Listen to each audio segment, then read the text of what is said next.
Hai semua, selamat kembali ke online classroom Cikgu Teo. Dalam video ini kita akan tengok hukum Ohm.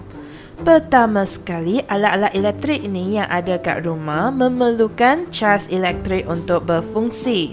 Dan tenaga yang diperlukan untuk mengalirkan caj elektrik tersebut boleh kita jana dari pelbagai jenis sumber. Contohnya, penjana elektrik, sel kering ini bateri lah ya, dan juga sel suria. Jadi, untuk memahami hukum Ohm, ada 3 istilah yang sangat penting. Yang pertama adalah arus elektrik. Apa dia arus elektrik? Arus elektrik adalah kadar pengaliran caj elektrik melalui suatu konduktor. Konduktor adalah bahan yang boleh mengalirkan arus elektrik. Okey? Macam mana kita tahu ada pengaliran arus elektrik? Okey, kalau kita sambung galvanometer dengan pada liter tu, kalau ada jarum dekat galvanometer tu atau penunjuk dia bergerak, ada pesongan, itu menunjukkan kewujudan arus elektrik.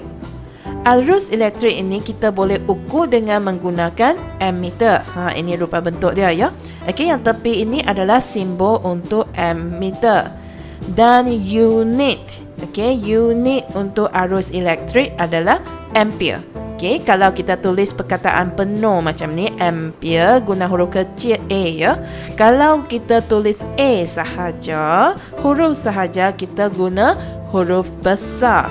Dan Cikgu Teo perlukan awak ingat simbol untuk arus elektrik, okey, adalah I. Okey, I ni bermaksud arus elektrik. A bukan arus elektrik, A adalah unit dia. So contohnya I sama dengan 3A. Okey, A ni kita guna apabila ada nombor. Okey, unit maksudnya kita guna apabila kita tulis nombor, ukuran dia, baru kita guna unit. Okey, boleh ya? Perkataan kedua, istilah yang kedua yang kita akan tengok adalah voltan. Voltan ini adalah beza upaya antara dua titik. Dan dia boleh diukur dengan menggunakan voltmeter. Lebih kurang sama seperti ammeter, hanya sini ada huruf V ya. Ini adalah simbol dia. Dan unit untuk voltan adalah volt. Okey, dan simbol pun V. Okey, so untuk voltan simbol dia V, unit pun V. Seterusnya kita tengok pula rintangan. Apa dia rintangan? Rintangan adalah keupayaan konduktor tu untuk mengehadkan atau menentang. Dia cuba nak tentang ya aliran arus elektrik melaluinya. Okey, ada pelbagai jenis perintang. Perintang piawai, rintangan dia kita tak boleh nak ubah, dia sudah tetap. Manakala perintang boleh ubah, ataupun nama lain rheostat, dia ada rintangan yang boleh kita adjust ataupun kita boleh ubah. Unit untuk rintangan pula adalah ohm. Okey, ohm. So, ini adalah simbol untuk ohm. Maksudnya simbol ni kita guna bersama nombor ya, sebab itu unit. Untuk simbol perkataan rintangan pula adalah R. Jadi, untuk 3 perkataan yang baru kita tengok ni, arus, voltan dan juga rintangan, apakah hubungan mereka? Okey, sekali lagi Cikgu Teo nak tekankan, kena ingat I adalah simbol untuk arus, V, voltan, R, rintangan. Ini sangat penting ya.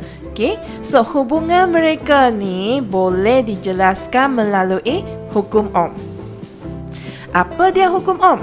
Okey, hukum Ohm adalah V sama dengan IR.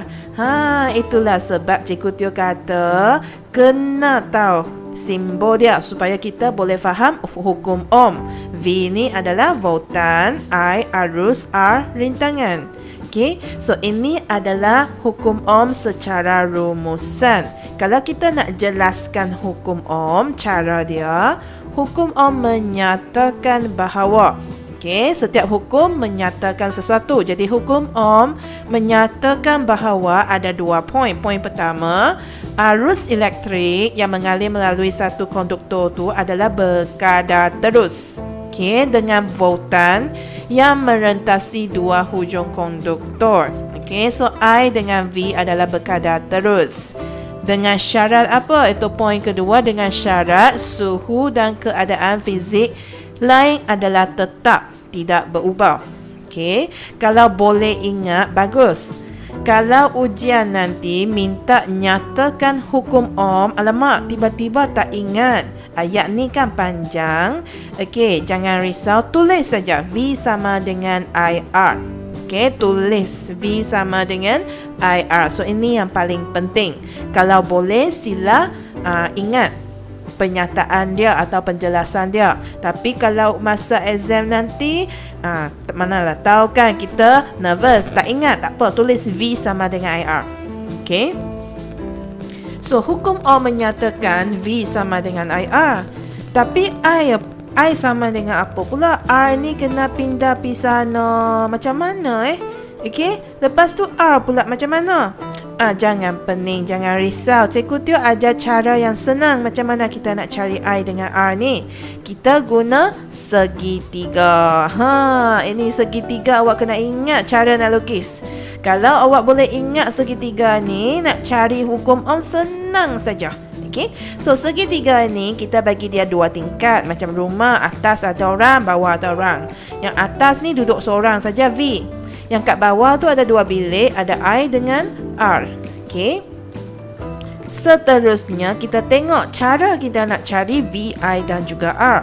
Kalau soalan minta V, kita letak jari dekat V. Tutup V tu. Yang tinggal tu siapa? I dan R. Duduk sebelah. Okey, I dan R sebelah maksudnya I darab R. So V sama dengan I darab R. Kalau soalan minta I, kali ini jari kita tutup mana? Tutup I pula. Okey, so yang tinggal dua orang tu, yang atas tu adalah V, yang bawah tu ada R. So V di atas, R di bawah, I sama dengan V bahagi dengan R. Senang kan? Sekarang awak pula yang jawab. Kalau R, jari tutup mana? Mestilah R kan? Okey, kita tutup R. So yang tinggal V di atas, I di bawah. Jadi V bahagi dengan I. Marilah kita tengok satu contoh. Okey, kita tengok contoh macam mana kita nak guna segitiga tu. Okey, so soalan tanya, berapakah rintangan bagi sebiji lampu kereta yang mengalirkan arus 0.025A. Nampak A ni, unit itu guna bersama dengan nombor. Okey, apabila disambung kepada akumulator kereta 12V. Okey, so nak cari jawapan, step pertama, langkah pertama, sentiasa tulis dulu apa yang soalan sudah bagi tahu. So soalan dah bagi tahu kita arus sama dengan 0.025A. Okey, so tulis arus tu, simbol dia ialah I. Okey, so I sama dengan 0.025A. Yang kedua yang kita sudah tahu adalah 12 volt. So V sama dengan 12 volt. Okey. Dan soalan minta yang mana? Berapakah rintangan? Soalan kata kita kena cari rintangan. So R sama dengan tanda soal. Lepas tu kita lukis segitiga tu, letak jari dekat R. Kita sudah tahu R sama dengan V bahagi dengan I. Tulis R sama dengan V bahagi dengan I. Isilah tempat kosong. Kita sudah tahu V adalah 12, I adalah 0.025 kan? Isi. Lepas isi, tekanlah kalkulator, dapat jawapan entah 480. Kalau rintangan tadi, Cikgu Teo kata berapa, apakah unit dia? Ohm. Okey, so buat simbol ni. Simbol ni maksudnya ohm lah. Okey. Tengok lagi satu contoh. Contoh kedua. Jom kita baca soalan. Sebuah perintang mempunyai rintangan 9 ohm. Okey. Arus yang mengalir melalui perintang tersebut adalah 3 ampere. Berapakah voltan merentasi perintang tersebut? So, langkah pertama tulis dulu. Jangan malas, tulis dulu supaya senang dan tak tak salah nanti. Okey. So, soalan bagi tahu R sama dengan 9 ohm. Okey. Dan soalan pun bagi tahu arus I sama dengan 3A. Dan soalan minta cari V. Sama lagi kita lukis segitiga. Tutup V. Kita tahu V sama dengan I kali dengan R. Isilah tempat kosong dengan maklumat yang kita sudah tulis tadi. So, I adalah 3, R adalah 9. 3 kali 9. Ini tak payah kalkulator ke? 27 volt. V ni jangan lupa tulis kat belakang tu ya. Itu unit. Jangan lupa. Kalau lupa nanti kena potong markah pula ya. Kesian. Jadi itu sahaja daripada Cikgu Teo. Kita jumpa lagi dalam video yang seterusnya ya. Bye. Kalau awak telah belajar sesuatu yang baru hari ini, jangan lupa untuk like dan subscribe ya.